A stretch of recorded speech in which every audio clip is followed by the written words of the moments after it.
ચાલો ફ્રેન્ડ, ઘણા દિવસે વિડીયો લઈને આવી છું કારણ કે થોડી ખૂબ શરદી થઈ ગઈ હતી. હું એમ તો નહીં કહું કે થોડીક, પણ ઘણી શરદી થઈ ગઈ હતી. ફાઇનલી દવા પણ લેવી પડી અને ખૂબ જ શરદી થઈ ગઈ હતી. તો આનો ડૉક્ટરે કીધું કે એક જ ઈલાજ છે, ભલે દવા લ્યો પણ 2 ટાઈમ નાશ તો લેવાની જ. તો ઘણા ટાઈમ પહેલાં જગદીશા લઈ આવ્યા હતા નાશ લેવાનો મોડ છે એમાં અલગ અલગ પણ છે. બાળકોને પણ લેવું હોય તો એ રીતે લઈ શકાય, આપણે મોટાઓને લેવું હોય તો એના અલગ મોડ આવે છે.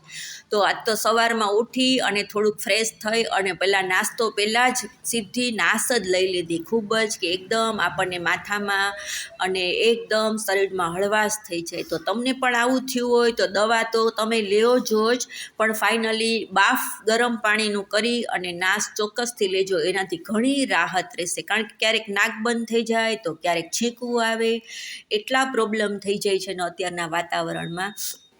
પછી બસ હવે આખું કાંઈ સૂટ નથી કર્યું, સીધું ફાઇનલી બપોરે શાક અને રોટલી જ બનાવ્યા હતા, કારણ કે આજે કોઈ તાકાત જ નથી ઝાઝી રસોઈ કરવાની.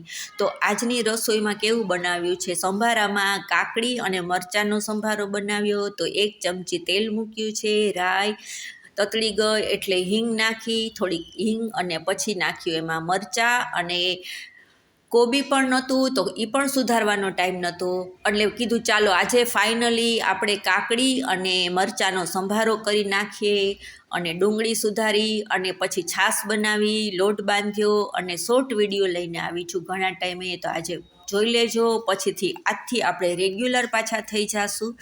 તો મસ્તનો આવો પણ સંભારો ક્યારેક ક્યારેક ખૂબ ભાવે, અને આજે ખરેખર ભાવ્યું ખરા, મજા નહોતી, ઝડપથી બનાવ્યું તો પણ જગદીશ કે ના મસ્ત સંભારો બન્યો છે. તો આજની ડીશ મારી કેવી છે જોઈ લો તમે. બટેકાનું શાક છે, કાકડી અને મરચાંનો સંભારો, છાશ